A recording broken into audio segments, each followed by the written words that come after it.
મિત્રો, વાર્તામાં તમારું સ્વાગત છે. મારું નામ પાયલ છે. મારા લગ્નને 4 વર્ષ થઈ ચૂક્યા હતા અને બહારથી જોનારા દરેક માણસને અમારી જિંદગી બિલકુલ પરફેક્ટ લાગતી. લોકો કહેતા કે મને ખૂબ સારો પતિ અને સારું સાસરિયું મળ્યું છે. પરંતુ છેલ્લા કેટલાક સમયથી મારા દિલમાં એક એવી અસ્વસ્થતા ઘર કરી ગઈ હતી જેનું કારણ હું ખુદ પણ સમજી શકતી નહોતી. મારા પતિ રાજનું વર્તન ધીમે ધીમે બદલાવા લાગ્યું. પહેલાં તેઓ દરેક નાની મોટી વાત મારી સાથે શેર કરતા. ઓફિસમાં શું થયું, કોને મળ્યા, શું પ્લાન છે, બધું જ મને જણાવતા. પરંતુ હવે જાણે તેમની અને મારી વચ્ચે એક દિવાલ ઊભી થઈ ગઈ હતી. હું તેમને ખૂબ ધ્યાનથી નોટિસ કરવા લાગી હતી, કારણ કે એક પત્ની પોતાના પતિની નાનામાં નાની આદત પણ ઓળખી લે છે. અને જ્યારે એ જ આદત અચાનક બદલાઈ જાય તો કંઈ પણ કહ્યા વિના પણ ઘણું બધું સમજાવવા લાગે છે. પહેલાં જ્યારે પણ તેમનો ફોન ક્યાંક રાખેલો હોય તો તેઓ એમ જ છોડી દેતા. પરંતુ હવે જેવા જ ફોન ટેબલ પર રાખતા તો સ્ક્રીન નીચેની તરફ કરીને રાખતા, જેથી કોઈ નોટિફિકેશન દેખાય જ નહીં. જો હું ક્યારેય ભૂલથી તેમનો ફોન ઉપાડવા લાગતી તો તેઓ તરત જ કહી દેતા કે રહેવા દે, હું પોતે જ જોઈ લઈશ. અને જો એ જ સમયે ફોન પર કોઈ મેસેજ આવી જતો તો તેમના ચહેરાનો રંગ બદલાઈ જતો. તેઓ જલ્દીથી ફોન ઉપાડીને બીજી તરફ ચાલ્યા જતા અને પછી પાછા એવી રીતે આવતા જાણે કંઈ થયું જ ન હોય. હું ઘણીવાર પોતાની જાતને સમજાવતી કે કદાચ હું વગર કારણે વધારે વિચારી રહી છું, પરંતુ મારું દિલ માનવા તૈયાર નહોતું થતું.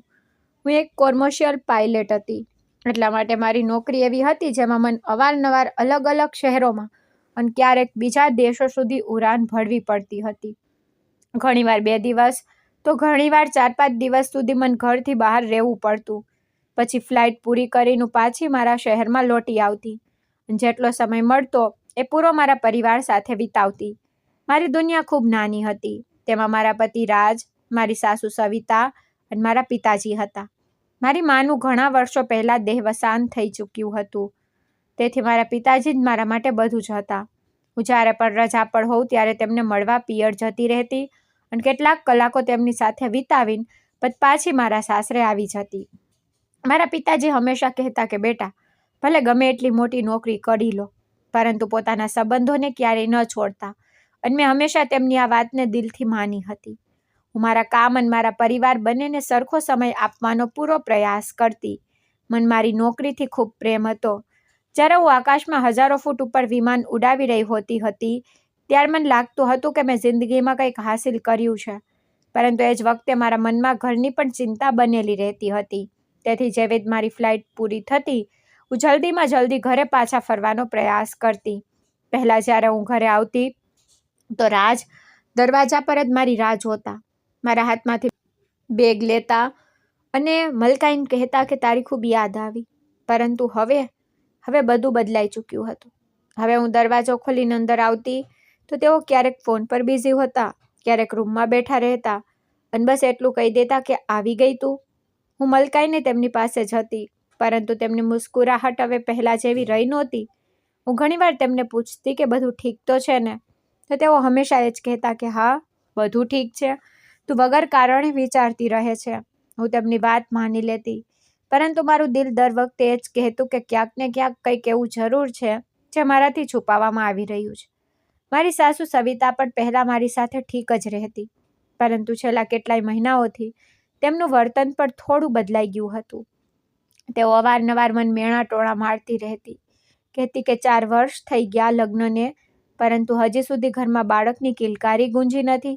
ખબર નહીં અમારા નસીબમાં પૌત્ર પૌત્રી છે પણ નહીં કે નહીં. હું તેમની વાતો સાંભળીને ચૂપ થઈ જતી, કારણ કે હું ક્યારેય તેમની સાથે બહેસ કરવા નહોતી માંગતી. હું હંમેશા એ જ વિચારતી હતી કે વડીલો જે કહી રહ્યા છે એ કહેવા દો. પરંતુ સત્ય તો એ હતું કે બાળકની કમી મને પણ અનુભવાતી હતી. હું પણ મા બનવા માંગતી હતી, પરંતુ અમે ક્યારેય આ વાતને અમારા સંબંધની વચ્ચે નહોતી આવવા દીધી. રાજ હંમેશા કહેતા કે જ્યારે ઉપરવાળો ઈચ્છશે ત્યારે બધું થશે, તેથી હું પણ પોતાની જાતને સમજાવી લેતી. પરંતુ હવે મને લાગવા માંડ્યું કે મારી સાસુ મારી સામે કંઈક અલગ જ અને મારી પાછળ કંઈક અલગ કરે છે. ઘણીવાર તો એવું થતું કે હું અચાનક કોઈ ફ્લાઇટથી 1 દિવસ પહેલાં જ પાછી આવી જતી તો તે બંને મને જોઈને થોડા ગભરાઈ જતા. પહેલાં મને લાગતું કે કદાચ અચાનક આવવાને કારણે આવું થયું હશે, પરંતુ જ્યારે આ વાત વારંવાર થવા લાગી તો મને શંકા થવા લાગી. હું જ્યારે પણ રસોડામાં જતી, બંનેની વાતો અચાનક બંધ થઈ જતી અને જેવી હું ત્યાંથી નીકળતી, ફરી ધીમે ધીમે વાતો શરૂ થઈ જતી. ઘણીવાર મેં રૂમની બહારથી તેમનો અવાજ સાંભળ્યો, પરંતુ જેવી અંદર ગઈ, બંને બિલકુલ ચૂપ થઈ ગયા. મેં ક્યારેય કોઈના પર શંકા કરવાનું શીખ્યું નહોતું, તેથી હું મારી જાતને જ ખોટી ઠેરવતી રહેતી. એક દિવસ હું મારી ફ્લાઇટથી પાછી આવી તો ખૂબ જ થાકેલી હતી. મેં વિચાર્યું આજે જલ્દી આરામ કરી લઈશ. હું મારા રૂમમાં ગઈ તો જોયું કે રાત બાલ્કનીમાં ઊભા રહીને કોઈની સાથે ફોન પર ધીમે ધીમે વાત કરી રહ્યા હતા. મને જોતાં જ તેમણે તરત જ કોલ કાપી નાખ્યો. મેં તો મલકાઈને પૂછ્યું કે કોની સાથે વાત કરી રહ્યા હતા, તો તેમણે મારી તરફ જોયા વગર જ કહ્યું કે ઓફિસનું કામ હતું. મેં વધારે કંઈ ન પૂછ્યું, પરંતુ મારા મનમાં સવાલો વધતા જઈ રહ્યા હતા.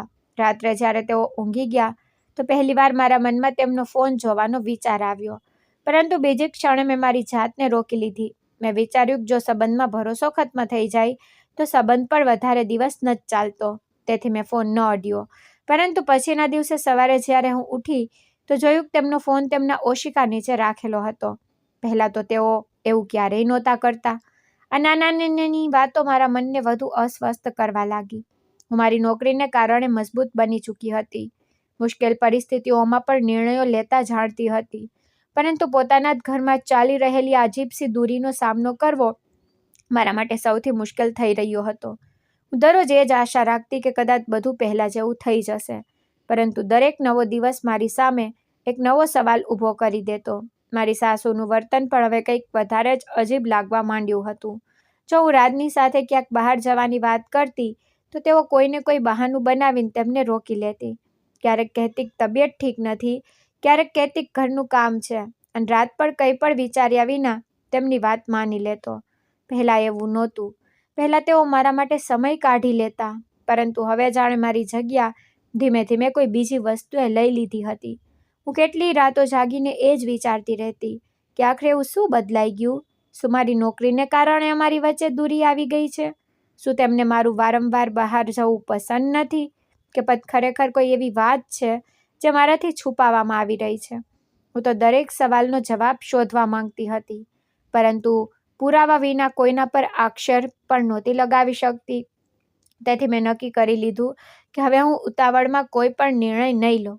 હું ફક્ત ધ્યાનથી બધું જોઈશ, સમજીશ અને સાચો સમય આવવાની રાહ જોઈશ. કારણ કે મને પૂરો વિશ્વાસ હતો કે જો ખરેખર કંઈ ખોટું થઈ રહ્યું છે તો એક દિવસ સત્ય ખુદ બખુદ મારી સામે આવીને ઊભું રહી જશે, અને એ દિવસે મને કોઈને કંઈ પણ પૂછવાની જરૂર પણ નહીં પડે. મારું દિલ એ દિવસે ખૂબ ગભરાયેલું હતું. દર વખતની જેમ હું સવારે સમયસર એરપોર્ટ પહોંચી હતી. મેં મારી પૂરી ટીમ સાથે ફ્લાઇટ પહેલાંની બ્રીફિંગ કરી, બધી જરૂરી તપાસ પૂરી કરી અને પછી મારા મુસાફરોને સુરક્ષિત તેમની મંજિલ સુધી પહોંચાડ્યા. બહારથી હું હંમેશાની જેમ શાંત અને પ્રોફેશનલ દેખાઈ રહી હતી, પરંતુ ખબર નહીં કેમ એ દિવસે મારું મન વારંવાર ઘર તરફ જઈ રહ્યું હતું.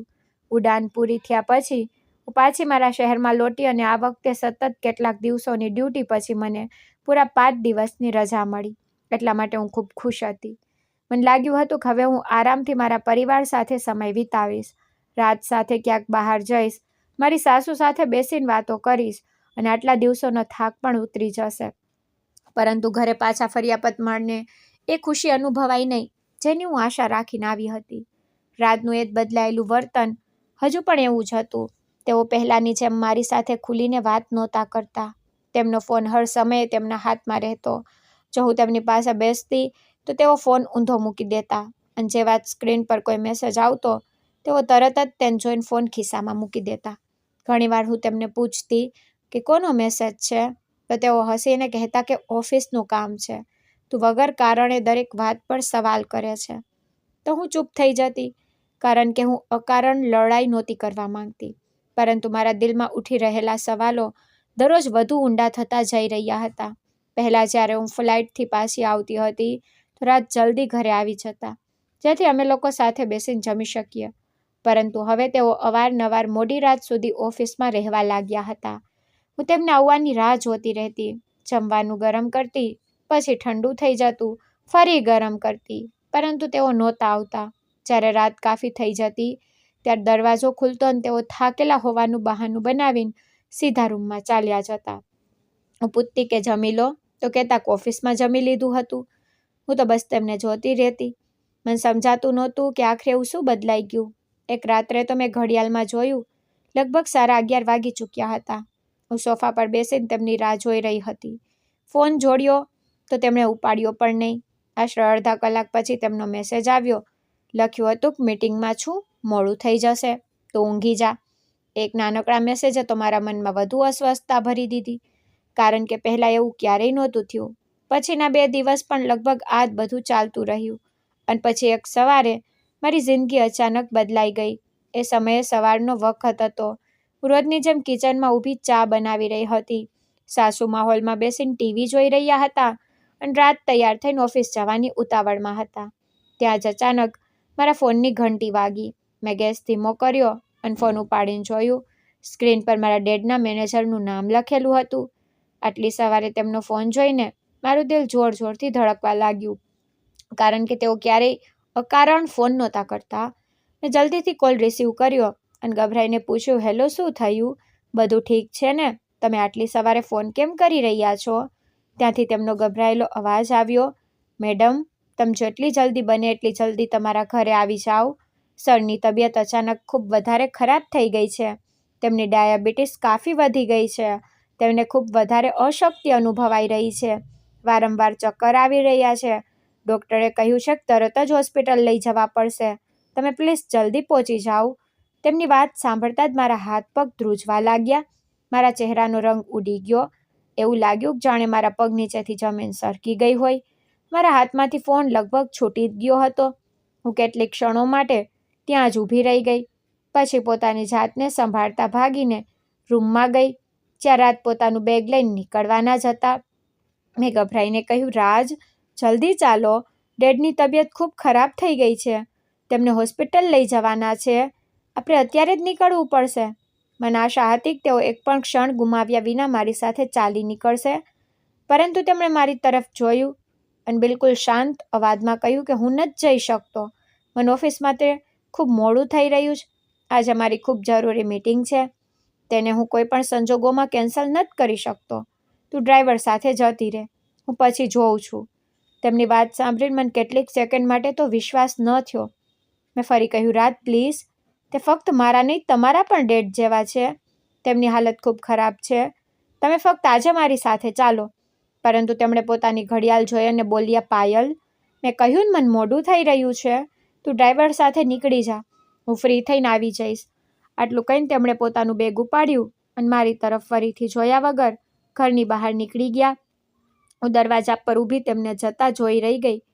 એ સમયે મારા અંદર ગુસ્સો પણ હતો, દુઃખ પણ હતું અને આશ્ચર્ય પણ, કારણ કે જે માણસ માટે મેં હંમેશા બધું જ કર્યું, આજે તેને મારી સૌથી મોટી મુશ્કેલીમાં પણ મારી સાથે ઊભા રહેવાની જરૂર અનુભવાઈ નહીં. મને એ વાતનું દુઃખ નહોતું કે તેઓ ઓફિસ જઈ રહ્યા હતા. દુઃખ એ વાતનું હતું કે તેમના માટે તેમની મીટિંગ મારી મજબૂરી અને મારા પિતાના જીવ કરતાં વધારે જરૂરી હતી. મેં કોઈક રીતે મારા આંસુ રોક્યા. જલ્દીથી રૂમમાં જઈને કપડાં બદલ્યા, બેગ ઉપાડ્યું અને પોતાની જાતને સંભાળવાનો પ્રયાસ કર્યો. મારી સાસુએ પણ બસ એટલું જ પૂછ્યું, શું થયું? મેં જણાવ્યું કે ડેડની તબિયત ખરાબ છે. તો તેમણે કંઈ પણ ચિંતા વગર ફક્ત એટલું જ કહ્યું કે ઉપરવાળો બધું ઠીક કરશે, અને પછી પોતાના કામમાં લાગી ગઈ. મને એ સમયે કોઈનાથી કોઈ આશા રહી નહોતી. હું તો જલ્દી બહાર નીકળી. ડ્રાઈવર પહેલાંથી જ ગાડી કાઢી ચૂક્યો હતો. હું પાછળની સીટ પર બેસી ગઈ અને ગાડી મારા પિયર તરફ ચાલી નીકળી. આખા રસ્તે મારી નજર બારીની બહાર હતી, પરંતુ મારા મગજમાં ફક્ત ને ફક્ત ડેડની તસવીર ઘૂમી રહી હતી. મારા ડેડ શહેરના ખૂબ મોટા બિઝનેસમેન હતા. તેમની પોતાની એક ખૂબ મોટી કન્સ્ટ્રક્શન કંપની હતી. શહેરમાં તેમની કેટલીક કોમર્શિયલ બિલ્ડિંગો, કેટલાય પ્લોટ, કેટલાય પ્રોજેક્ટ અને કરોડોનો ફેલાયેલો કારોબાર હતો. હજારો લોકો તેમની કંપનીમાં કામ કરતા. પરંતુ આટલી મોટી ઓળખ બનાવ્યા પછી પણ તેમણે ક્યારેય ઘમંડ નહોતો કર્યો. માના ગયા પછી તેમણે એકલા જ મને મા અને પિતા બંનેનો પ્રેમ આપ્યો. હું તેમની એક માત્ર દીકરી હતી. તેથી તેમનું સ્વપ્ન હતું કે એક દિવસ હું તેમની કંપની સંભાળું, તેમની સાથે બેસીને બિઝનેસ શીખું અને આગળ જઈને તેમની મહેનતને વધુ આગળ વધારું. પરંતુ બાળપણથી જ મારું સપનું અલગ હતું. મને આકાશથી પ્રેમ હતો. મને પ્લેન ઉડાવવું હતું. હું મારી મહેનતથી મારી ઓળખ બનાવવા માંગતી હતી. જ્યારે મેં તેમને પહેલીવાર કહ્યું કે પપ્પા, હું પાયલટ બનવા માંગુ છું. તો તેમણે એક પણ ક્ષણ વિચાર્યા વિના મારો સાથ આપ્યો. તેમણે કહ્યું હતું કે બેટા, જો સ્વપ્ન જોયું છે તો તેને પૂરું પણ કરજે. હું છું ને તારી સાથે. તેમના કારણે હું આજે કોમર્શિયલ પાયલટ બની શકી હતી. લગ્ન પછી પણ તેમણે ક્યારેય મારા પર બિઝનેસ સંભાળવાનું દબાણ નહોતું નાખ્યું. તેઓ એકલા જ સવારથી રાત સુધી કંપનીનું બધું કામ જોતા રહ્યા, મીટિંગો કરતા રહ્યા, સાઇટ વિઝિટ કરતા રહ્યા, નવા પ્રોજેક્ટ શરૂ કરતા રહ્યા. પરંતુ કદાચ આ જ સતત કામનું દબાણ તેમની સેહત પર ભારે પડવા લાગ્યું હતું. તેમને ઘણા વર્ષોથી ડાયાબિટીસ હતી. ડૉક્ટર વારંવાર આરામ કરવાની સલાહ આપતા, પરંતુ તેઓ હંમેશા કહેતા કે હજુ ખૂબ કામ બાકી છે, આરામ પછીથી કરી લઈશ. અને આજે એ જ કામ તેમના શરીર પર એટલું ભારે પડી ગયું હતું કે તેમને હોસ્પિટલ લઈ જવાની નોબત આવી ગઈ હતી. ગાડી ઝડપથી રસ્તા પર દોડી રહી હતી અને મારી આંખોમાંથી સતત આંસુ વહી રહ્યા હતા. પરંતુ એ આંસુઓની વચ્ચે એક બીજી વાત વારંવાર મારા દિલને ખૂંચી રહી હતી. હું એ જ વિચારી રહી હતી કે મારા ડેડ આટલા મોટા બિઝનેસમેન છે, તેમનું આટલું મોટું નામ છે, આટલી મોટી કંપની છે અને આટલી બધી જવાબદારીઓ, છતાં જ્યારે પણ મને જરૂર હોતી હતી તેઓ બધું કામ છોડીને મારી પાસે આવી જતા હતા. પરંતુ આજે જ્યારે તેમને મારી સૌથી વધારે જરૂર હતી, ત્યારે મારો પોતાનો પતિ ફક્ત એક મીટિંગનું બહાનું બનાવીને મારી સાથે ચાલવા તૈયાર ન થયો. શું ખરેખર તેની મીટિંગ આટલી જરૂરી હતી કે તેના માટે હવે હું અને મારા પરિવારનો કોઈ અર્થ નહોતો? આ જ સવાલ વારંવાર મારા દિલમાં ઉઠી રહ્યો હતો. અને જેટલું હું તેના વિશે વિચારી રહી હતી, એટલું જ મારું મન તેના બદલાયેલા વર્તન પર વધુ શંકા કરવા લાગ્યું હતું.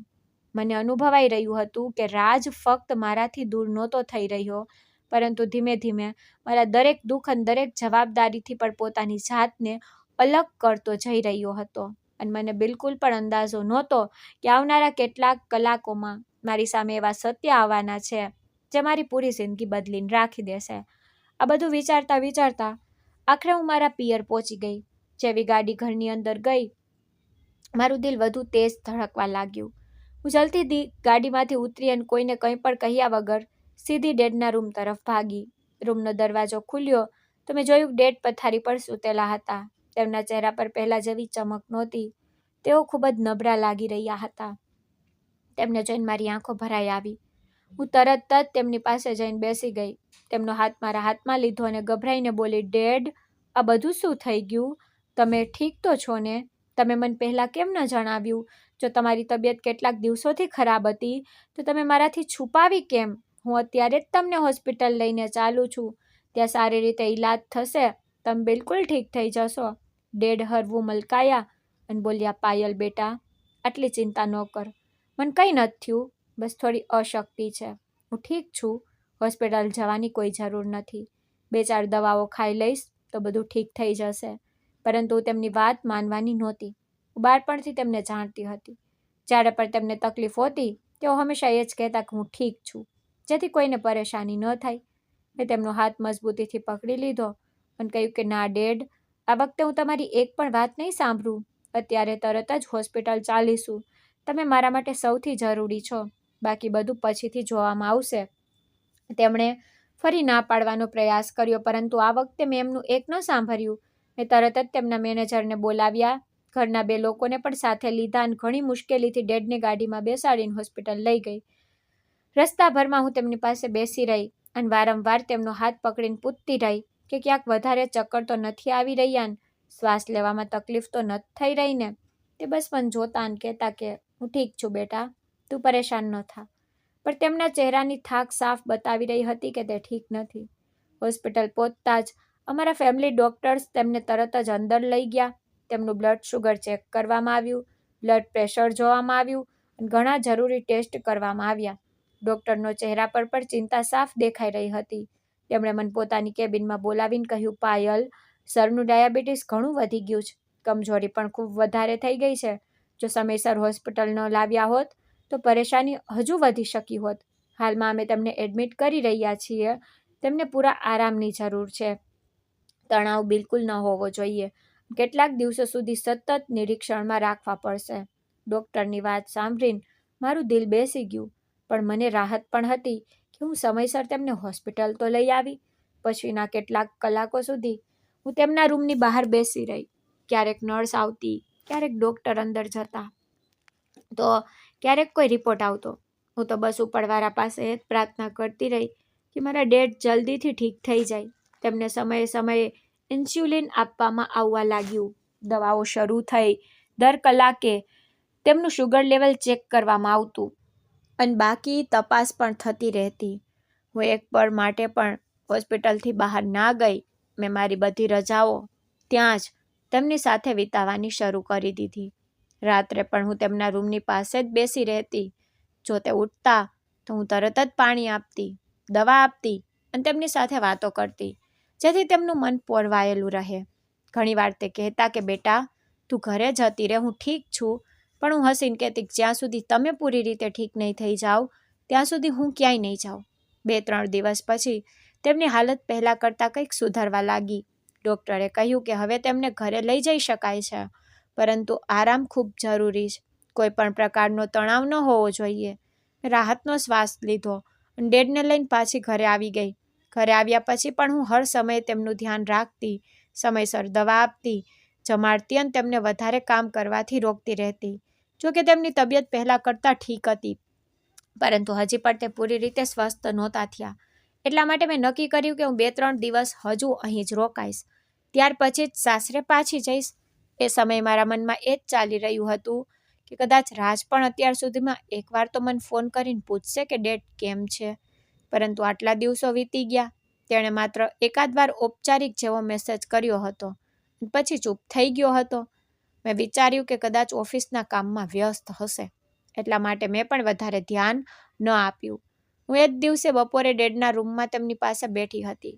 બંને ધીમે ધીમે વાતો કરી રહ્યા હતા. ત્યાં જ નીચેથી એક નોકરાણી અવાજ આપ્યો, મેડમ તમારો સામાન આવ્યો છે. મેં વિચાર્યું કદાચ રાજે મારા કેટલાક કપડાં મોકલી દીધા હશે, કારણ કે ઉતાવળમાં આવી હતી અને વધારે સામાન લઈને નહોતી આવી. હું નીચે જતી રહી. ત્યાં એક મોટો સૂટકેસ રાખેલો હતો. તેની સાથે એક ફાઇલ પણ રાખેલી હતી. મેં તો કશું વિચાર્યા વગર પહેલાં સૂટકેસ જોયો, પછી તે ફાઇલ ઉચકી. મને તો બિલકુલ અંદાજો નહોતો પછીની કેટલીક સેકન્ડો મારી આખી જિંદગી બદલવાની છે. જેવી મેં ફાઇલ ખોલી, મારી આંખો ત્યાં જ ઠરી ગઈ. મારા હાથ કાપવા લાગ્યા અને એવું લાગ્યું કે જાણે મારા પગ નીચેથી જમીન જ ખસી ગઈ હોય. એ ફાઇલની અંદર છૂટાછેડાના કાગળો રાખેલા હતા. એ કાગળો પર રાજની સહી પહેલાંથી જ મોજૂદ હતી. થોડી પળ સુધી મને કશું સમજાયું જ નહીં. હું તો વારંવાર એ કાગળો જોઈ રહી હતી. મને વિશ્વાસ જ નહોતો થતો કે આ સત્ય છે. મારી આંખો સામે અંધારું છવાઈ ગયું. મારા મનમાં હજારો સવાલો એકસાથે ઉઠવા લાગ્યા. આખરે આ બધું ક્યારે થયું? શા માટે થયું? કઈ વાતની સજા મને આપવામાં આવી રહી હતી? હું તો હજુ થોડા દિવસ પહેલાં જ તો ઘરની બહાર નીકળી હતી, તો પછી અચાનક આ નિર્ણય કેવી રીતે થઈ ગયો? મેં તો કાપતા હાથે તરત જ મારો ફોન કાઢ્યો અને રાજને કોલ કર્યો. પહેલી વાર તેને કોલ ન ઉપાડ્યો. મેં બીજી વાર કર્યો, પછી ત્રીજી વાર કર્યો, પણ તેને તો પણ ફોન ન ઉપાડ્યો. હવે મારી બેચેની વધતી જતી હતી. મેં સતત ઘણા કોલ્સ કરી દીધા. ઘણીવાર પછી આખરે તેને ફોન ઉપાડ્યો, પણ તેના અવાજમાં ન તો કોઈ પોતાપણું હતું ન તો કોઈ ચિંતા. તેણે બિલકુલ ઠંડા લહેજામાં કહ્યું કે હા બોલ. મેં ગભરાઈને પૂછ્યું, રાજ આ શું છે? આ છૂટાછેડાના કાગળો મારી પાસે કેવી રીતે આવ્યા? તેને કોઈ પણ હિચકિચાટ વગર કહ્યું કે હા આ ડિવોર્સ પેપર્સ છે. મેં એના પર સાઇન કરી દીધી છે. હવે તું પણ સાઇન કરી દે અને અમે બંને આ સંબંધમાંથી હંમેશા માટે આઝાદ થઈ જઈશું. હવે તારે એ ઘરેથી પાછા આવવાની કોઈ જરૂર નથી. તારા માટે મારા ઘરના દરવાજા હંમેશા માટે બંધ થઈ ચૂક્યા છે. તેની વાત પૂરી થતાં જ મારા હાથમાંથી ફોન છૂટીને જમીન પર પડી ગયો. હું થોડી પળ સુધી બિલકુલ ત્યાં જ ઊભી રહી ગઈ. મારા કાનોમાં માત્ર તેની છેલ્લી વાત ગૂંજી રહી હતી, તારા માટે મારા ઘરના દરવાજા બંધ થઈ ચૂક્યા છે. 4 વર્ષનો સંબંધ તેને માત્ર થોડી સેકન્ડમાં પૂરો કરી દીધો. મારી સાથે વાત કર્યા વગર, કોઈ કારણ બતાવ્યા વગર, મને મારો પક્ષ રાખવાની તક આપ્યા વગર. મારી આંખોમાંથી આંસુ વહેવા લાગ્યા, પરંતુ એ જ પળે મેં મારી જાતને સંભાળી. મેં વિચાર્યું કે અત્યારે ડેડ પહેલાંથી જ બીમાર છે. જો તેમને આ અંગે ખબર પડશે તો તેમની હાલત વધુ ખરાબ થઈ જશે. એટલા માટે મેં મારા આંસુ લૂછ્યા. તે ફાઇલ ઉચકી, મારો સામાન લીધો અને ચૂપચાપ મારા રૂમમાં જતી રહી. રૂમનો દરવાજો બંધ કરતાં જ હું પલંગ પર બેસી ગઈ અને છેલ્લા કેટલાક મહિનાઓની દરેક વાત મારી સામે આવવા લાગી. રાજનું બદલાયેલું વર્તન, તેનું મોડી રાત સુધી ઘરની બહાર રહેવું, ફોન છુપાવો, મારાથી અંતર બનાવવું, દરેક સમયે કોઈને કોઈ બહાનું બનાવવું. હવે મને લાગવા માંડ્યું હતું કે આ બધું અચાનક નહોતું થયું. આ બધું તો ખૂબ પહેલાંથી ચાલી રહ્યું હતું. અનુ મારી નોકરી અને મારા ભરોસાને કારણે કશું સમજી જ ના શકી. પણ અત્યારે પણ મને સૌથી મોટો સવાલ એ જ પરેશાન કરી રહ્યો હતો કે આખરે તેને એવું કર્યું શા માટે? મેં એવી કઈ ભૂલ કરી? મેં તો હંમેશા તેનો સાથ આપ્યો હતો ને. તેની માનું સન્માન કર્યું, આ ઘરને મારું ઘર માન્યું, છતાં તેને મને એકવાર વાત કરવા લાયક પણ ન સમજી. હું તો આજ સવાલોમાં ગૂંચવાયેલી હતી ત્યાં જ મને ઘરની ખાસ વ્યક્તિની યાદ આવી. તે અમારા ઘરમાં કામ કરતી નોકરાણી. પણ મારા માટે તે માત્ર નોકરાણી નહોતી. 4 વર્ષોથી તેને દરેક સુખ દુઃખમાં મારો સાથ આપ્યો હતો. હું પણ હંમેશા તેનું સન્માન કરતી. તેથી તે પણ મારી સાથે દિલથી જોડાયેલી હતી. મને લાગ્યું કે જો ઘરમાં સાચે જ કશું ચાલી રહ્યું છે તો કદાચ તે જ મને સાચી વાત બતાવી શકશે. મેં તરત જ તેને ફોન લગાવ્યો. તેણે ખુશીથી મારો ફોન ઉપાડ્યો. મેં બિલકુલ સામાન્ય રીતે તેને પૂછ્યું, ઘરમાં બધું ઠીક છે ને? શું ચાલી રહ્યું છે? તેને પણ કોઈ શંકા વગર કહ્યું કે સર તો ઓફિસ ગયા છે અને મોટા માલકીન પોતાના રૂમમાં આરામ કરી રહ્યા છે. મેં તેને વધારે કશું ન પૂછ્યું કારણ કે હું નહોતી ઈચ્છતી કોઈને અમારા વિશે શંકા જાય. મેં માત્ર એટલું કહ્યું કે જો જેમ પણ હોય, મને ઘરની દરેક નાની મોટી વાત બતાવતી રહે છે. હું કેટલાક દિવસો સુધી પાછી નહીં આવું. જો ઘરમાં કશું પણ અલગ લાગે તો મને તરત ફોન કરજે. તેને કોઈ પણ સવાલ વગર કહ્યું કે ઠીક છે મેડમ, તમે બિલકુલ ચિંતા ન કરશો, હું તમને બધું બતાવતી રહીશ. મેં તેનો આભાર માન્યો અને ફોન મૂકી દીધો. પણ ફોન મૂક્યા પછી મને પહેલીવાર અનુભવ થયો કે હવે મારી જિંદગી પહેલાં જેવી નહોતી રહી. કદાચ આ તો માત્ર શરૂઆત હતી. હજુ મારી સામે એવા કેટલાક સત્યો આવવાના બાકી હતા જેના વિશે મેં ક્યારેય સપનામાં પણ વિચાર્યું નહોતું. હું ખૂબ વાર સુધી મારા રૂમમાં એકલી બેસીને એ જ વિચારતી રહી કે શું મારે આ બધી વાતો ડેડને કહી દેવી જોઈએ. પરંતુ જેવી તેમની તબિયત યાદ આવતી, મારું મન બદલાઈ જતું. ડૉક્ટરે સાફ કહ્યું હતું કે તેમને કોઈ પણ પ્રકારનો તણાવ નથી આપવાનો. તેથી મેં નિર્ણય કર્યો કે અત્યારે તેમને કશું નહીં કહું. પહેલાં તેમની તંદુરસ્ત ઠીક થઈ જાય ત્યાર પછી જે થશે તે જોયું જ હશે. મેં મારી નોકરીમાંથી બીજા કેટલાક દિવસોની રજા લઈ લીધી કારણ કે આ સમયે મારા માટે સૌથી જરૂરી વાત મારા તૂટેલા સંબંધનું સત્ય જાણવાનું હતું. વારંવાર મારી જાતને જ સવાલ કરતી કે આખરે એવું શું થઈ ગયું કે રાજ અમારી સાથે એકવાર વાત કર્યા વગર છૂટાછેડા સુધીનો નિર્ણય કરી લીધો. આખરે તેને મારો સામાન ઘરની બહાર કેમ મોકલાવી દીધો? આખરે તેને મને પોતાના જ ઘરમાંથી કાઢવાની આટલી ઉતાવળ કેમ બતાવી? મને દરેક સવાલનો જવાબ જોઈતો હતો અને હું સત્ય જાણ્યા વગર બિલકુલ હાર માનવાની નહોતી. હું હવે નાની નાની વાત પર ધ્યાન આપવા લાગી હતી. મને પૂરો વિશ્વાસ હતો કે જો હું ધીરજ રાખું તો એક દિવસ સત્ય જાતે સામે આવી જશે. એ જ દિવસે બપોરનો સમય હતો. હું હોલમાં બેસીને ચા પી રહી હતી. ડેડ પોતાના રૂમમાં આરામ કરી રહ્યા હતા. ત્યાં જ મારા ફોનની ઘંટી વાગી. મેં જોયું કે મારી એ જ ભરોસાપાત્ર નોકરાણીનો ફોન હતો જેને હંમેશા મારો સાથ આપ્યો. મેં તરત જ ફોન ઉપાડ્યો. તેનો અવાજ આ વખતે પહેલાં કરતાં વધારે ગભરાયેલો હતો. તેણે ધીમેથી કહ્યું, મેડમ, મારે તમને ખૂબ જરૂરી વાત બતાવવાની છે. મેં કહ્યું, હા બોલ, શું થયું? તેને કહ્યું, મેડમ, આજે સર કોઈ બીજી મેડમને ઘરે લઈને આવ્યા છે અને મને તો એવું લાગી રહ્યું છે કે તેમણે તેમની સાથે લગ્ન પણ કરી લીધા છે. મોટા માલકીને તેમનું ખૂબ સારી રીતે સ્વાગત કર્યું. બિલકુલ એવી રીતે જેમ ઘરમાં એક નવી વહુનું સ્વાગત કરવામાં આવે છે. આરતી ઉતારવામાં આવી, મીઠાઈ ખવડાવવામાં આવી અને ઘરના લોકો પણ તેમને નવી વહુ કહીને બોલાવી રહ્યા છે. મેડમ, મને તો કશું જ સમજાતું નથી. તમારા હોવા છતાં સર બીજા લગ્ન કેવી રીતે કરી શકે? તેની વાત સાંભળીને મને બિલકુલ આશ્ચર્ય ન થયું કારણ કે અત્યાર સુધી જે કંઈ કશું થઈ રહ્યું હતું તેનાથી મને પહેલાંથી જ શંકા થઈ ચૂકી હતી. મેં ઊંડો શ્વાસ લીધો અને શાંત અવાજે કહ્યું કે તેણે મને છૂટાછેડાના કાગળો મોકલી દીધા છે. તે થોડી પળ સુધી ચૂપ રહીને કહ્યું, મેડમ, તમે શું કહી રહ્યા છો? શું સાચે જ? મેં કહ્યું, હા, પણ અત્યારે અમારા છૂટાછેડા થયા નથી કારણ કે મેં એ કાગળો પર સાઇન જ નથી કરી. જ્યાં સુધી અદાલતમાંથી કાનૂની પ્રક્રિયા પૂરી નથી થતી ત્યાં સુધી હું તેની પત્ની છું. એવામાં જો તેણે બીજા લગ્ન કર્યા છે તો આ બિલકુલ ખોટું છે. તેણે મારી સાથે દગો કર્યો છે પણ હવે હું તેને આટલી સરળતાથી નહીં છોડું. તેણે જે મારી સાથે કર્યું છે તેનો જવાબ તેને કાયદા સામે આપવો પડશે. મારી વાત સાંભળીને તે બોલી, મેડમ, તમે બિલકુલ હિંમત ના હારશો. હું ઘરમાં જે પણ થશે તે તમને બધું બતાવતી રહીશ. તેનો આભાર માન્યો અને ફોન મૂકી દીધો. પણ એ દિવસ પછી મારા મનનું દુઃખ ધીમે ધીમે ગુસ્સામાં બદલાવા લાગ્યું. હવે હું રોઈ નહોતી રહી. હવે હું વિચારી રહી હતી કે આખરે રાજે આ બધું શા માટે કર્યું. આખરે તેને મારાથી આટલી નફરત ક્યારે થઈ ગઈ. પછીના 1-2 દિવસ હું પૂરી રીતે ડેડ સાથે રહી. હું તેમને સમયસર દવા આપતી, જમાડતી, તેમની સાથે બેસીને વાતો કરતી જેથી તેમનું મન પરોવાયેલું રહે. તે ધીમે ધીમે પહેલાં કરતાં સારું અનુભવા લાગ્યા, પરંતુ તેમની કમજોરી હજી પણ સાફ દેખાતી હતી. એક દિવસ હું તેમના રૂમમાં બેઠી હતી. ત્યાં જ તેમણે મારો હાથ પકડીને કહ્યું કે બેટા, ઘણા દિવસ થઈ ગયા, તું તારા ઘરે નથી ગઈ અને રાતનો પણ કોઈ ફોન નથી આવ્યો. શું બધું ઠીક છે? તેમના સવાલે મારા દિલ પર જાણે ચોટ કરી દીધી. હું થોડી પળ સુધી ચૂપ રહી. મેં ખૂબ કોશિશ કરી કે વાત બદલી દઉં, પણ હું તેમનાથી વધારે વાર સુધી જૂઠ નહોતી બોલી શકતી. તેમણે હંમેશા મને સાચું બોલતા શીખવ્યું હતું અને આજે હું તેમનાથી જ સત્ય છુપાવી રહી હતી. આખરે મેં હિંમત કરીને તેમને બધું જ બતાવી દીધું. મેં કહ્યું, ડેડ, રાજે મારો સામાન અહીં મોકલાવી દીધો છે અને તેને છૂટાછેડાના કાગળો પણ મોકલ્યા છે. મારી વાત સાંભળતા જ તેમના ચહેરાનો રંગ બદલાઈ ગયો. તેમના શ્વાસ ઝડપી ચાલવા લાગ્યા. હું ગભરાઈ ગઈ. મેં તરત જ તેમને પાણી પીવડાવ્યું. તેમનો હાથ પકડ્યો અને કહ્યું કે ડેડ, તમે બિલકુલ પરેશાન ન થાઓ, હું ઠીક છું. તમારી દીકરી ખૂબ મજબૂત છે. મને કોઈના નામની જરૂર નથી. હું મારી મહેનતથી મારી ઓળખ બનાવી ચૂકી છું. જેણે મારી સાથે ખોટું કર્યું તેને તેની સજા જરૂર મળશે, પણ તમે તમારી તબિયત ખરાબ ના કરો. મને માત્ર તમારો સાથ જોઈએ છે. મારી વાત સાંભળીને તેમની આંખો ભરાઈ આવી. તેમણે મારો હાથ પકડી લીધો, પણ કશું બોલી ન શક્યા. હું સમજી ગઈ કે તેમને મારી ચિંતા પોતાના દુઃખ કરતાં પણ વધારે થઈ રહી છે.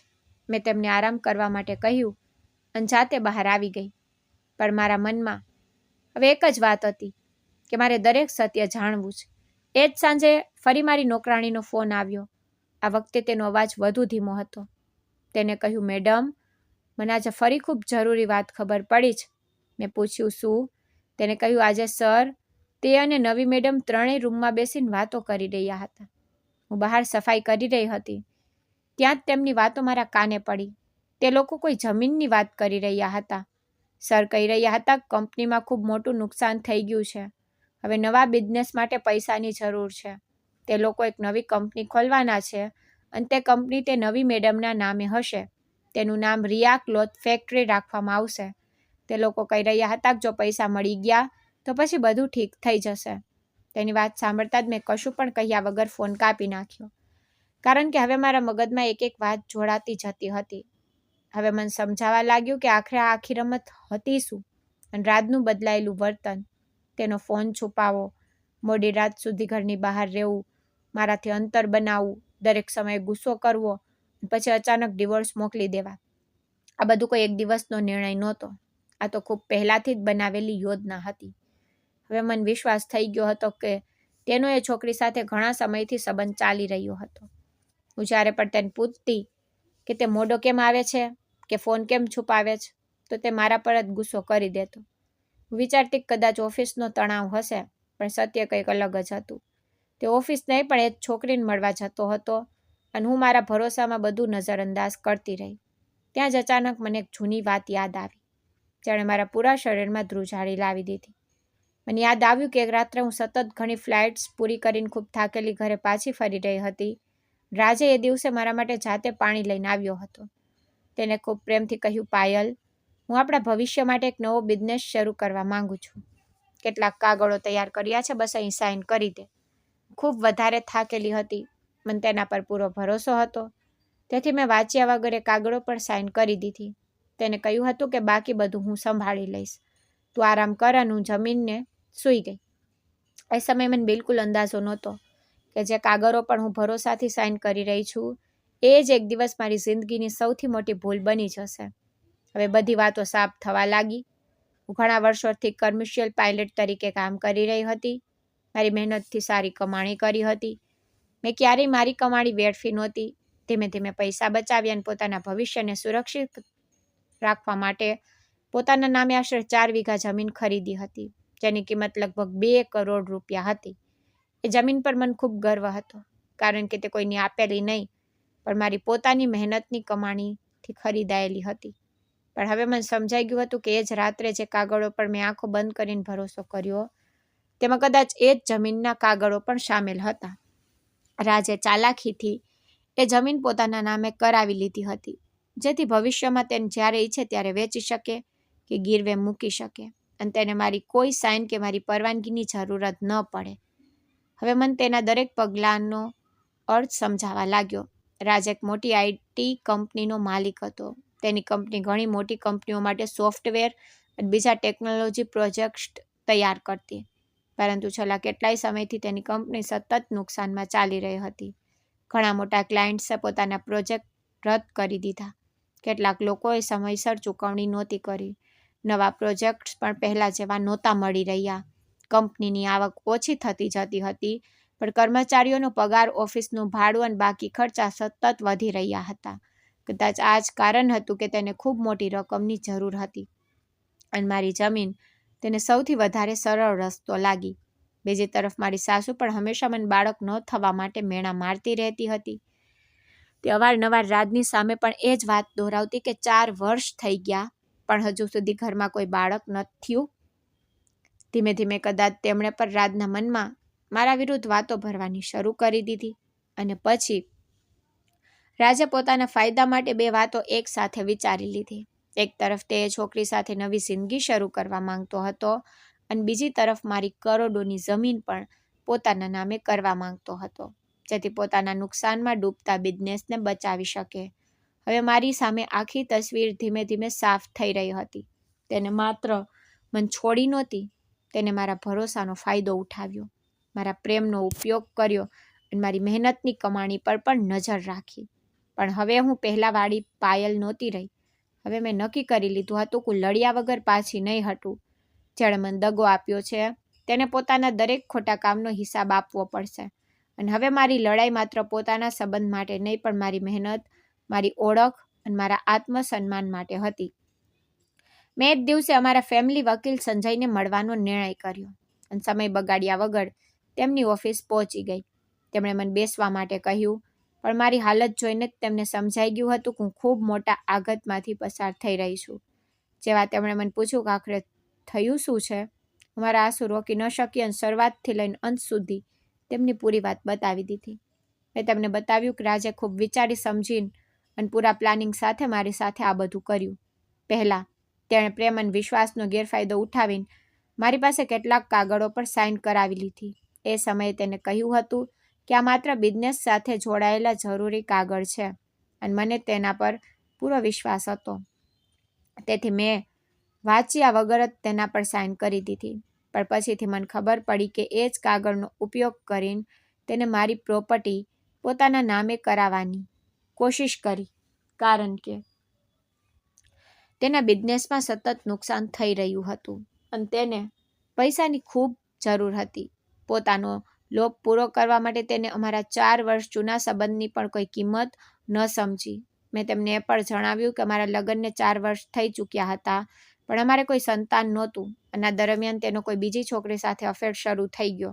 એ છોકરી પણ તેના દરેક ખોટા કામમાં તેનો પૂરો સાથ આપી રહી હતી. બંનેએ સાથે મળીને મારી વિરુદ્ધ પૂરી સાજિશ રચી, જેથી મને રસ્તામાંથી હટાવીને મારી પ્રોપર્ટી અને પૈસા પર કબજો કરી શકાય. મેં આગળ કહ્યું કે જે સમયે મારા પિતાજી હોસ્પિટલમાં જિંદગી અને મોત વચ્ચે લડી રહ્યા હતા અને રાત દિવસ તેમની ચિંતામાં હોસ્પિટલના ચક્કર લગાવી રહી હતી, એ જ સમયે રાજે મારા ઘરે મારો સામાન અને છૂટાછેડાના કાગળો મોકલી દીધા, જેથી હું માનસિક રીતે ભાંગી પડું અને કંઈ પણ સમજ્યા વગર તેની દરેક વાત માની લઉં. પણ તેને ખબર નહોતી કે હું એટલી સહેલાઈથી હાર માનનારાઓમાંથી નથી. મેં મારી પાસે રહેલી દરેક જરૂરી વાત તેમને જણાવી. અમારી વચ્ચે થયેલી વાતચીતના મેસેજ, બેંક સાથે જોડાયેલી જાણકારી, જેટલા પણ કાગળો મારી પાસે હતા મેં બધું જ તેમની સામે મૂકી દીધું. વકીલ સંજય પૂરા ધ્યાનથી મારી એક એક વાત સાંભળતા રહ્યા. વચમાં તેમણે મને ક્યાંય રોકી નહીં. જ્યારે હું મારી વાત પૂરી કરી ચૂકી હતી ત્યારે તેમણે થોડીવાર એ દસ્તાવેજોને ધ્યાનથી જોયા. પછી મારી તરફ જોઈને બોલ્યા, જો તારી બતાવેલી વાતો સાચી છે અને તેને સાબિત કરવા માટે આપણી પાસે જરૂરી પુરાવા છે, જેમ કે દસ્તાવેજ, bank record, message, call record, બીજા પુરાવા, તો કાયદામાં આનો જવાબ આપવાના ઘણા રસ્તા મોજૂદ છે. સૌથી પહેલાં આપણે રાત તરફથી મોકલવામાં આવેલા છૂટાછેડાના કાગળોનો કાયદેકીય જવાબ તૈયાર કરીશું, જેથી અદાલત સામે તમારો પક્ષ પૂરી રીતે મજબૂતીથી મૂકી શકાય. ત્યારબાદ જો એ સાબિત થાય કે પ્રોપર્ટી છેતરપિંડી, ખોટી જાણકારી કે નકલી રીતે પોતાના નામે કરવાની કોશિશ કરવામાં આવી છે તો તેને અદાલતમાં પડકારવામાં આવશે. તેમણે આગળ કહ્યું કે આપણે રાજ અને છોકરી બંનેને એક વિગતવાર લીગલ નોટિસ મોકલીશું, જેમાં તેમની પાસે પૂરા મામલાનો જવાબ માંગવામાં આવશે. કહેવાતી છેતરપિંડી સાથે જોડાયેલા તમામ પગલાં પાછા ખેંચવાની માંગ કરવામાં આવશે અને એ પણ સ્પષ્ટ લખવામાં આવશે કે જો નક્કી કરેલા સમયની અંદર સંતોષકારક જવાબ નહીં આપવામાં આવે તો તેમની વિરુદ્ધ કાયદા અનુસાર યોગ્ય દીવાની અને ગુનાહિત કાર્યવાહી શરૂ કરવામાં આવશે. તેમણે મને સમજાવ્યું કે કોઈ પણ મામલામાં અદાલત માત્ર ભાવનાઓથી નહીં પણ સબૂતોથી નિર્ણય કરે છે. તેથી હવે સૌથી જરૂરી કામ એ છે કે જેટલા પણ પુરાવા મળી શકે તેમને સુરક્ષિત રાખવામાં આવે. કોઈ પણ મેસેજ, કોલ રેકોર્ડ, ઈમેલ, બેંકની જાણકારી કે બીજા દસ્તાવેજો ભૂલથી પણ ડિલીટ ન થવા જોઈએ, કારણ કે આગળ જઈને આ જ વસ્તુઓ સૌથી મજબૂત આધાર બની શકે છે. તેમણે એ પણ કહ્યું કે હવેથી રાજ કે તેના કોઈ ઓળખીતા સાથે વિચાર્યા વગર કોઈ પણ વાતચીત ન કરતી. જો ક્યારેય વાત કરવી પડે તો વિચારી સમજી અને જરૂર પડે કાયદેકીય સલાહ લઈને જ કરવી.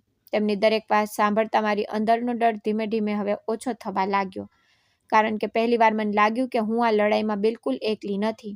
મારી સાથે એક એવો માણસ ઊભો છે જેને કાયદાની પૂરી જાણકારી છે અને જે સત્યને સાચી રીતે અદાલત સુધી પહોંચાડતા જાણે છે. હું અત્યાર સુધી માત્ર મારા દર્દ અને છેતરપિંડી વિશે વિચારી રહી હતી, પણ એ દિવસે પહેલીવાર મને એ અહેસાસ થયો કે જો માણસ સત્ય સાથે ઊભો રહે અને હિંમત ન હારે તો મુશ્કેલીથી મુશ્કેલ પરિસ્થિતિનો સામનો પણ કરી શકાય છે. મેં મારી આંખોમાંથી આંસુ લૂછ્યા અને વકીલ સંજયને કહ્યું કે હું હવે પાછી નહીં હટું. જેણે મારા વિશ્વાસને તોડ્યો, જેણે મારા પિતાની બીમારી સુધીનો ફાયદો ઉઠાવ્યો, જેને મારા સંબંધ અને મારી ભાવનાઓને માત્ર પોતાના સ્વાર્થ માટે વાપર્યા, તેને તેના કર્યાનો જવાબ કાયદા સામે આપવો જ પડશે. તેમણે મારી તરફ જોઈને ભરોસો અપાવ્યો કે હવે દરેક પગલું કાયદાના દાયરામાં રહીને ઉઠાવવામાં આવશે અને પૂરી કોશિશ કરવામાં આવશે કે તમારા અધિકારોનું રક્ષણ થાય અને સત્ય અદાલત સામે પૂરી મજબૂતી સાથે મૂકી શકાય. તેમની વાતો સાંભળીને મારા અંદર ફરીથી હિંમત પાછી આવી ગઈ. મને પહેલીવાર લાગ્યું કે મારી જિંદગી હજી પૂરી નથી થઈ, પણ હવે મારી અસલી લડાઈ શરૂ થવાની છે અને આ વખતે હું ડરીને પાછી હટવાની નહોતી, બલકે પોતાના સન્માન, પોતાના અધિકાર અને સત્ય માટે છેલ્લા શ્વાસ સુધી ડટીને ઊભી રહેવાની હતી.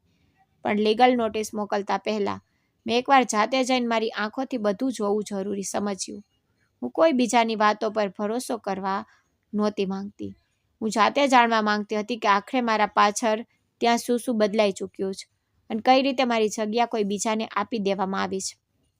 બીજા દિવસે સવારે મેં મારો બેગ ઉઠાવ્યો, આંખો પર ચશ્મા લગાવ્યા જેથી રસ્તામાં કોઈ મને સહેલાઈથી ઓળખી ન શકે અને સીધી રાજના ઘર તરફ નીકળી ગઈ. પૂરા રસ્તે મારા દિલના ધબકારા ઝડપી થઈ ગયા હતા, કારણ કે આ એ ઘર હતું જ્યાં મેં મારા લગ્ન પછી 4 વર્ષ વિતાવ્યા, જ્યાં મેં મારા સંબંધને બચાવવા માટે દરેક કોશિશ કરી. પણ આજે એ જ ઘરમાં હું એક અજાણી વ્યક્તિની જેમ જઈ રહી હતી.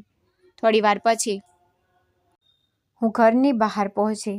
મેં ઊંડો શ્વાસ લીધો અને ડોરબેલ વગાડી દીધી. કેટલીક સેકન્ડ પછી દરવાજો ખુલ્યો અને સામે રિયા ઊભી હતી. મને જોતાં જ તેના ચહેરાનો રંગ ઉડી ગયો. તેણે હેરાનીથી કહ્યું, તું અહીં શું કરી રહી છે?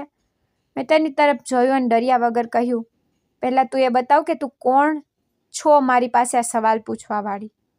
એટલું કહીને હું તેને હળવી સરખાવીને સીધી ઘરની અંદર જતી રહી. મારો અવાજ સાંભળીને રાજ અને તેની મા પણ બહાર આવી ગયા. મને જોઈને બંનેના ચહેરા પર ગભરાટ સાફ દેખાઈ રહ્યો હતો. રાજ ગુસ્સામાં બોલ્યો, તું અહીં શા માટે આવી છે? હવે આ ઘરમાં તારો કોઈ સંબંધ રહ્યો નથી. ચૂપચાપ અહીંથી જતી રહે. મેં તેની વાતનો કોઈ જવાબ ન આપ્યો અને પૂરા હોલમાં નજર ફેરવવા લાગી. મારી આંખો ત્યાં જઈને અટકી ગઈ જ્યાં ક્યારેક અમારા લગ્નની મોટી તસવીર લાગેલી રહેતી હતી. એ તસવીર ત્યાંથી હટી ચૂકી હતી અને તેની જગ્યાએ રાજ અને રિયાની નવી તસવીર લગાવી દેવામાં આવી હતી. સોફાના કવર બદલાઈ ચૂક્યા હતા. બારીઓના પડદા બદલાઈ ચૂક્યા હતા. ઘરનો પૂરો સામાન પણ અલગ રીતે સજાવેલો હતો. જ્યાં ક્યારેક મારી પસંદગીની વસ્તુઓ હોતી, હવે ત્યાં રિયાનો સામાન રાખેલો હતો. મારા માટે એક ક્ષણ કોઈ મોટા આંચકાથી કમ નહોતી, પણ મેં જાતને સંભાળી અને ચૂપચાપ આગળ વધી ગઈ. પછી હું મારા જૂના રૂમ તરફ ગઈ. રૂમનો દરવાજો ખુલ્યો તો મારું દિલ એક ક્ષણ માટે થંભી ગયું. કબાટમાં હવે રિયાના કપડાં રાખેલા હતા. ડ્રેસિંગ ટેબલ પર તેનો મેકઅપ રાખેલો હતો. પલંગની ચાદર બદલાઈ ચૂકી હતી. રૂમમાં મારી ઉપસ્થિતિની એક પણ નિશાની બચી નહોતી. એવું લાગી રહ્યું હતું કે જાણે હું ક્યારેય આ ઘરનો હિસ્સો હતી જ નહીં. થોડી ક્ષણો માટે મારી આંખો ભરાઈ આવી, પણ મેં મારા આંસુ ત્યાં જ રોકી લીધા, કારણ કે હું ત્યાં રડવા નહીં પણ સત્ય જોવા આવી હતી. મેં તરત જ મારો ફોન કાઢ્યો અને પૂરા ઘરનું વિડીયો રેકોર્ડિંગ શરૂ કરી દીધું, જેથી જે કંઈ મેં મારી આંખોથી જોયું હતું તેનો રેકોર્ડ મારી પાસે રહે. ત્યારે જ રાજ ઝડપી કદમોથી મારી પાસે આવ્યો અને ગુસ્સામાં બોલ્યો, આ બધો શું તમાશો કરી રહી છે? શું ઈચ્છે છે તું? બંધ કર આ વિડીયો બનાવવાનું અને અત્યારે અહીંથી નીકળી જા, નહીંતર હું પોલીસને બોલાવી લઈશ. મેં તેની આંખોમાં આંખો પોરવીને કહ્યું, પોલીસ તો જરૂર આવશે, પણ તારા બોલાવા પર નહીં, મારા બોલાવા પર. અને જ્યારે આવશે ત્યારે તું જ જવાબ આપતો નજરે પડીશ. તું બસ જોતો જા. હું હવે કાયદા દ્વારા પૂરા મામલાનો જવાબ આપીશ. મારી વાત સાંભળીને તેના ચહેરાનો રંગ બદલાઈ ગયો. ત્યારે જ મારી સાસુ પણ ત્યાં આવી ગઈ અને ગુસ્સામાં બોલી, તું અમને ધમકી આપી રહી છે? આખરે તે આજ સુધી મારા દીકરા માટે કર્યું જ શું છે? જો તેણે તને છૂટાછેડા આપીને બીજા લગ્ન કરી લીધા તો તેમાં ખોટું શું છે? તે તેને ક્યારેય બાપ બનવાની ખુશી ન આપી. ઉપરથી હંમેશા પોતાની નોકરીમાં લાગેલી રહેતી, ઘરથી બહાર રહેતી. ત્યાં ઘરને ક્યારેય પોતાનું ઘર માન્યું જ નહીં.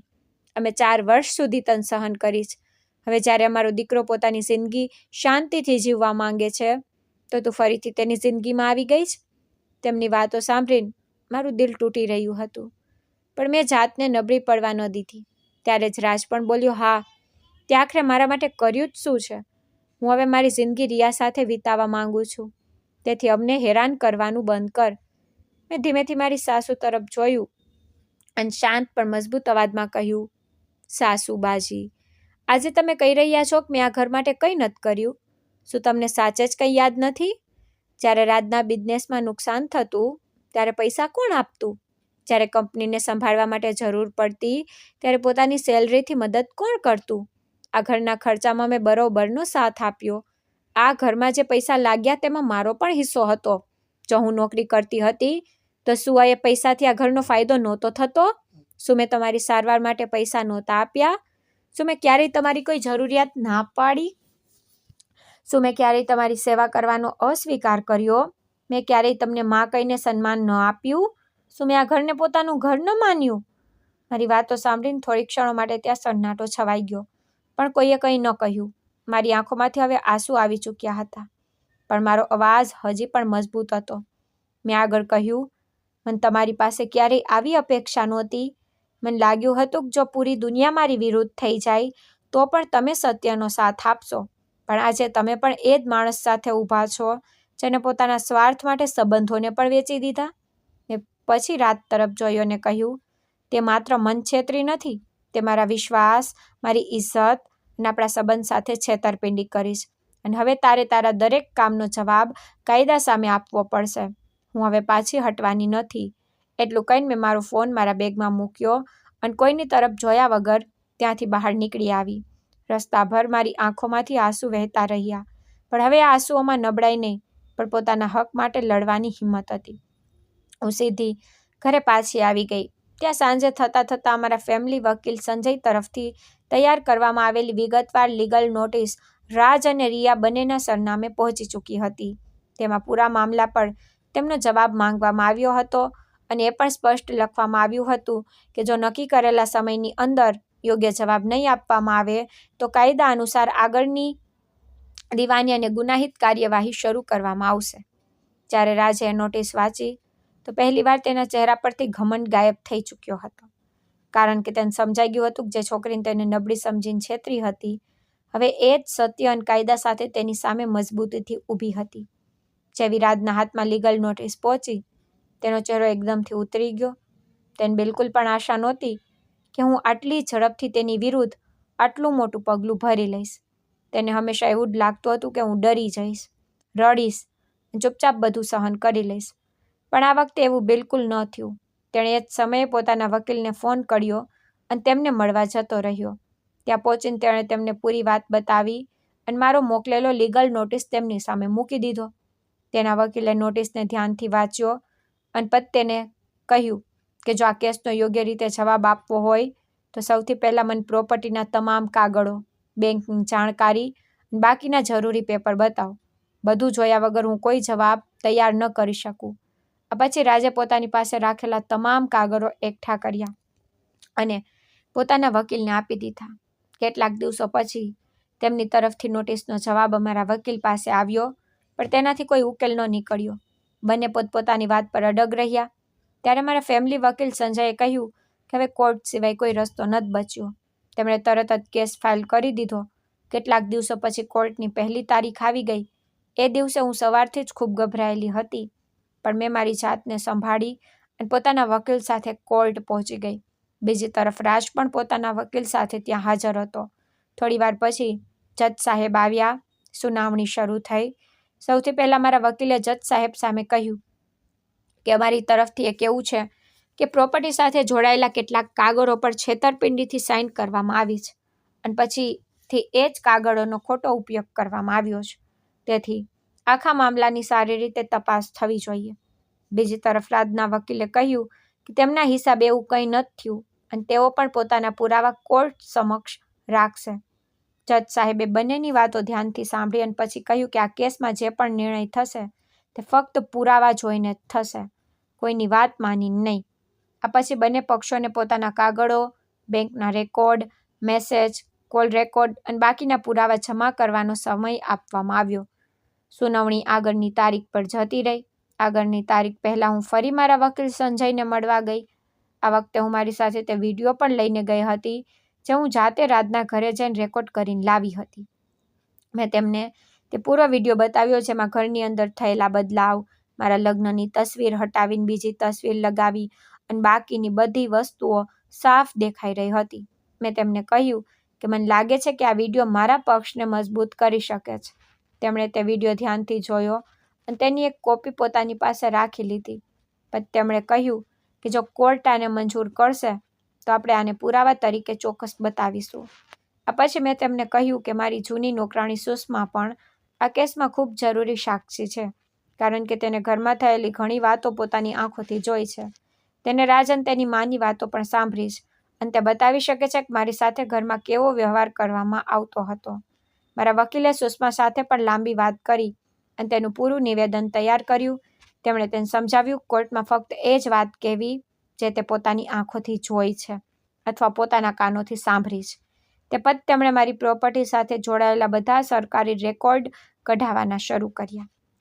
જમીનના કાગળો, નામ બદલવા સાથે જોડાયેલ રેકોર્ડ અને બાકીના જરૂરી પેપર મંગાવવામાં આવ્યા.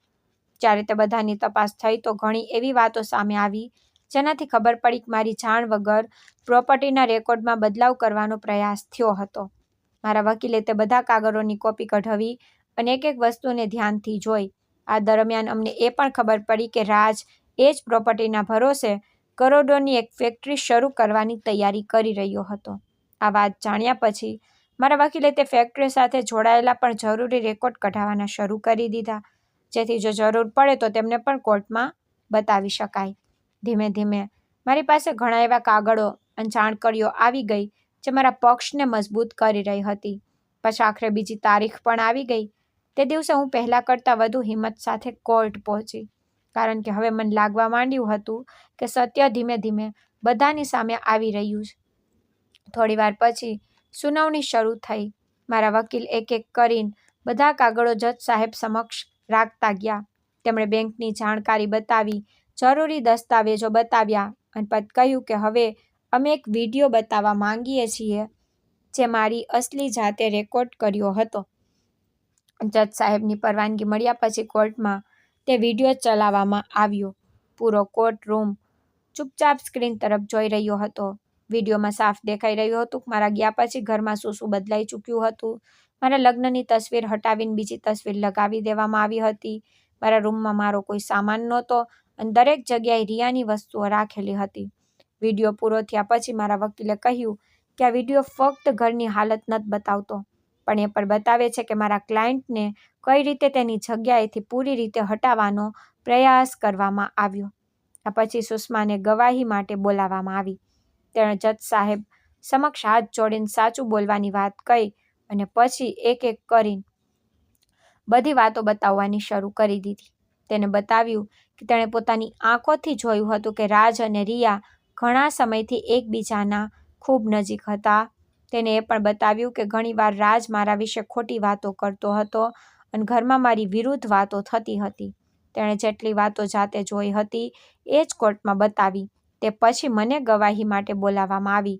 હું ધીમે ધીમે આગળ આવી અને જજ સાહેબ સમક્ષ ઊભી રહી ગઈ. મારા વકીલે મને કેટલાક સવાલો પૂછ્યા અને મેં દરેક સવાલનો જવાબ સાચો આપ્યો. પછી મેં જજ સાહેબ તરફ જોઈને કહ્યું કે મારો અને રાજનો આજ સુધી કાનૂની રીતે છૂટાછેડા ન થયા. તેણે પોતાની તરફથી છૂટાછેડાના પેપર પર સાઇન કરીને મારી પાસે ચોક્કસ મોકલ્યા હતા, પરંતુ મેં તેના પર ક્યારેય સાઇન નહોતી કરી, કારણ કે હું પહેલાં સત્ય જાણવા માંગતી હતી અને સમજ્યા વગર કોઈ નિર્ણય નહોતી લેવા માંગતી. તેથી આજે પણ અમારા છૂટાછેડા પૂરા નથી થયા. મેં આગળ કહ્યું કે જ્યાં સુધી છૂટાછેડા પૂરા ન થાય ત્યાં સુધી રાજનું બીજું લગ્ન કરવું કાયદાની વિરુદ્ધ છે. મારી વાત સાંભળીને પૂરી કોર્ટમાં કેટલાક પળ માટે સન્નાટો છવાઈ ગયો. રાજનો ચહેરો ઉતરી ચૂક્યો હતો અને વારંવાર પોતાના વકીલ તરફ જોવા લાગ્યો. જજ સાહેબે મારી પૂરી વાત ધ્યાનથી સાંભળી, પછી તેમણે મારા વકીલને કેટલાક સવાલ પૂછ્યા અને રાજના વકીલ પાસેથી પણ જવાબ માંગ્યો. તે પછી તેમણે કહ્યું કે અત્યાર સુધી જે કાગળો અને વાતો કોર્ટ સમક્ષ આવી છે તેની સરખી રીતે તપાસ કરવામાં આવશે અને બંને પક્ષોને આગળ પણ પૂરો મોકો આપવામાં આવશે કે જો તેમની પાસે કોઈ બીજો પુરાવો હોય તો તેઓ આગળની તારીખ પર રજૂ કરી શકે છે. આટલું કહીને તે દિવસની સુનાવણી પૂરી કરી દેવામાં આવી. પરંતુ જ્યારે હું કોર્ટથી બહાર નીકળી તો પહેલીવાર મને એવું લાગ્યું કે મારો અવાજ ખરેખર સાંભળવામાં આવ્યો છે અને હવે મને પૂરો ભરોસો થવા લાગ્યો હતો કે વાર ગમે તેટલી લાગે પણ એક દિવસ સત્ય ચોક્કસ જીતશે અને જેને મારા ભરોસા સાથે ધોકો કર્યો તેને પોતાના દરેક ખોટા કામનો જવાબ કાયદા સમક્ષ આપવો જ પડશે. કેટલાય સમય પછી આખરે તે દિવસ પણ આવી ગયો જેને અમે આતુરતાથી રાહ જોઈ રહ્યા હતા, જેની આપણા સૌ આતુરતાથી રાહ જોઈ રહ્યા હતા. આજે કોર્ટની ત્રીજી અને આખરી તારીખ હતી. આજે આખા મામલાનો નિર્ણય થવાનો હતો. હું સવારે વહેલી તૈયાર થઈને મારા ફેમિલી વકીલ સંજય સાથે કોર્ટ પહોંચી. બીજી તરફ રાજ, રિયા, તેની માન તેમનો વકીલ પણ પહેલાથી જ હાજર હતા. તે ત્રણેયના ચહેરા પર સાફ ગભરાટ દેખાઈ રહ્યો હતો. કદાચ તેમને પણ હવે સમજાઈ ચૂક્યું હતું કે મામલો તેમના હાથમાંથી નીકળી ચૂક્યો છે. થોડીવાર પછી જજ સાહેબ કોર્ટમાં આવ્યા અને સુનાવણી શરૂ થઈ. સૌથી પહેલાં તેમણે કેસની ફાઇલ જોઈ અને પછી બંને પક્ષોના વકીલોને આખરી વાર પૂછ્યું કે જો કોઈની પાસે કોઈ નવો પુરાવો કે સાક્ષી હોય તો તે અત્યારે રજૂ કરી શકે છે. મારા વકીલે કહ્યું કે અમારી તરફથી જેટલા પણ જરૂરી પુરાવા હતા તે પહેલાં જ કોર્ટમાં રજૂ કરી દેવામાં આવ્યા છે. આ પછી જજ સાહેબે રાજના વકીલ તરફ જોયું અને કહ્યું કે પાયલની તરફથી વિડીયો, સાક્ષી, બેંક રેકોર્ડ, પ્રોપર્ટી સાથે જોડાયેલા દસ્તાવેજો અને બાકીના બધા પુરાવા કોર્ટમાં રજૂ કરી દેવામાં આવ્યા છે. શું તમારી પાસે આના જવાબમાં કોઈ એવો પુરાવો છે જેનાથી એ સાબિત થઈ શકે કે તમારા અસીલે કોઈ ખોટું કામ નથી કર્યું? આ સાંભળીને રાજનો વકીલ કેટલાક પળ સુધી ચૂપ રહ્યો. તેણે પોતાની ફાઇલના પાના ફેરવ્યા પરંતુ તેની પાસે કહેવા માટે કંઈ નહોતું. આખરે તેને માથું નમાવીને કહ્યું કે ના જજ સાહેબ, અમારી પાસે આનાથી વધુ કોઈ પુરાવા નથી. તેની આ વાત સાંભળતા જ પૂરી કોર્ટમાં એકદમ સન્નાટો છવાઈ ગયો. રાજે ગભરાઈને પોતાના વકીલ તરફ જોયું, પરંતુ હવે ખૂબ વાર થઈ ચૂકી હતી. જજ સાહેબે થોડી વાર સુધી પૂરી ફાઇલ ફરીથી જોઈ અને પછી પોતાનો નિર્ણય સંભળાવવાનું શરૂ કર્યું. તેમણે કહ્યું કે કોર્ટ સમક્ષ જે દસ્તાવેજ, સાક્ષી, વિડીયો અને બાકીના પુરાવા રજૂ કરવામાં આવ્યા છે તેમને જોયા પછી એ સાફ થાય છે કે પાયલ સાથે ધોખો કરવામાં આવ્યો. તેની જાણ વગર પ્રોપર્ટી સાથે જોડાયેલા કાગળોનો ખોટો ઉપયોગ કરવામાં આવ્યો અને પછી તે પ્રોપર્ટીને વેચીને તેનાથી મળેલા પૈસાનો ઉપયોગ પોતાના ફાયદા માટે કરવામાં આવ્યો. તેથી આ કોર્ટ આદેશ આપે છે કે કાયદા અનુસાર પાયલને તેની પ્રોપર્ટી સાથે જોડાયેલા મામલામાં પૂરો ન્યાય આપવામાં આવે. જો તેની કોઈ પણ પ્રકારની આર્થિક હાનિ થઈ હોય તો કાયદા અનુસાર તેની ભરપાઈ પણ કરવામાં આવે અને જે પણ જરૂરી કાનૂની કાર્યવાહી છે તે પૂરી કરવામાં આવે. આ પછી જજ સાહેબે રાજ તરફ જોયું. તે સમયે રાજની આંખોમાં ડર સાફ દેખાઈ રહ્યો હતો. જજ સાહેબે કહ્યું કે રાજ, તે તારી પત્નીના ભરોસાને ખોટો ફાયદો ઉઠાવ્યો. તે તેને ધોખામાં રાખીને તેની સાઇન લીધી, તેની પ્રોપર્ટીનો ખોટો ઉપયોગ કર્યો, તેને માનસિક રીતે હેરાન કરી અને પોતાના ફાયદા માટે તેની મહેનત અને તેના ભરોસા બંનેનો ખોટો ફાયદો ઉઠાવ્યો. કોર્ટ સમક્ષ જે પુરાવા આવ્યા છે તેના આધારે તારી વિરુદ્ધ લાગેલા આરોપો સાબિત થાય છે. તેથી કોર્ટ તને તારી વિરુદ્ધ સાબિત થયેલા ગુના માટે 5 વર્ષની જેલ અને 1 લાખ દંડની સજા સંભળાવે છે. આટલું સાંભળતા જ રાજના ચહેરાનો રંગ ઉડી ગયો. તેને કદાચ આખરી સમય સુધી આશા હતી કે કોઈક રીતે તે બચી જશે, પરંતુ હવે એવું ન થયું. આપત જજ સાહેબે રિયા તરફ જોઈને કહ્યું કે કોર્ટ સમક્ષ આવેલા પુરાવાથી એ પણ સાફ થાય છે કે તું આખા મામલાની જાણકારી રાખતી હતી અને તો પણ રાજનો સાથ આપી રહી હતી. તેથી તારી વિરુદ્ધ જે આરોપો સાબિત થયા છે તેના માટે કોર્ટ તને 3 વર્ષની જેલ અને 5 લાખ દંડની સજા સંભળાવે છે. રિયા સાંભળતા જ રોવા લાગી, પરંતુ હવે કોઈના આંસુઓથી નિર્ણય બદલાવાનો નહોતો. આ પછી જજ સાહેબે રાજની મા તરફ જોયું અને કહ્યું કે તમારી વિરુદ્ધ પણ એવા પુરાવા રજૂ કરવામાં આવ્યા છે જેનાથી એ સાબિત થાય છે કે તમને આ આખા મામલાની જાણકારી હતી અને તે પણ આ ષડયંત્રમાં તમે તેમનો સાથ આપ્યો. તેથી કોર્ટ તમને પણ તમારી વિરુદ્ધ સાબિત થયેલા ગુનાઓ માટે 3 વર્ષની જેલ અને 3 લાખ દંડની સજા સંભળાવે છે. નિર્ણય સાંભળતા જ પૂરી કોર્ટમાં સન્નાટો છવાઈ ગયો. રાત, તેની મા, રિયા ત્રણેયના ચહેરા ઉતરી ચૂક્યા હતા. બીજી તરફ મારી આંખોમાંથી ખુશીના આંસુ નીકળી આવ્યા. ઘણા મહિનાઓથી હું જે ન્યાયની રાહ જોઈ રહી હતી તે આખરે મને મળી ગયો હતો. તે પળે મને એવું લાગ્યું કે જાણે મારા દિલ પર રાખેલો ખૂબ મોટો બોજ ઉતરી ગયો હોય. હું ઉપરવાળાનો આભાર માની રહી હતી કે આખરે સત્યની જીત થઈ. કોર્ટથી બહાર નીકળતા જ મેં મારા વકીલ સંજયનો આભાર માન્યો. જો તેમણે પૂરા મનથી મારો સાથ ન આપ્યો હોત તો કદાચ હું ક્યારેય ન્યાય સુધી ન પહોંચી શકી હોત. તેમણે હસીને કહ્યું કે જીત હંમેશા સત્યની થાય છે, બસ હિંમત ન હારવી જોઈતી. તે દિવસે હું પહેલીવાર પૂરા સંતોષ સાથે ઘરે પાછી ફરી. ઘણા મહિનાઓથી મારી અંદર જે ડર, તણાવ અને બેચેની હતી તે ધીમે ધીમે પૂરી થવા લાગી. આ પછી મેં મારો પૂરો સમય મારા ડેડ સાથે વિતાવવાનું શરૂ કરી દીધું. હું સમય પર તેમને દવાઓ આપતી, તેમના ખાવાનું પૂરું ધ્યાન રાખતી, ડૉક્ટરની દરેક સલાહ માનવા માટે કહેતી અને પ્રયાસ કરતી કે તેમને કોઈ પણ પ્રકારનો તણાવ ન થાય.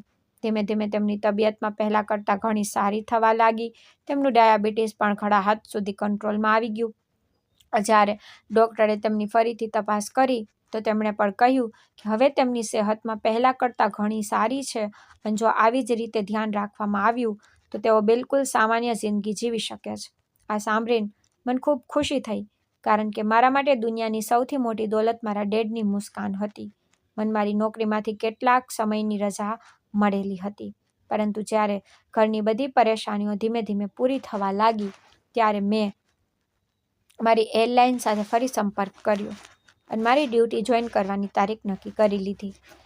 નક્કી કરેલા દિવસે ફરીથી મારી યુનિફોર્મ પહેરીને પૂરા આત્મવિશ્વાસ સાથે એરપોર્ટ પહોંચી.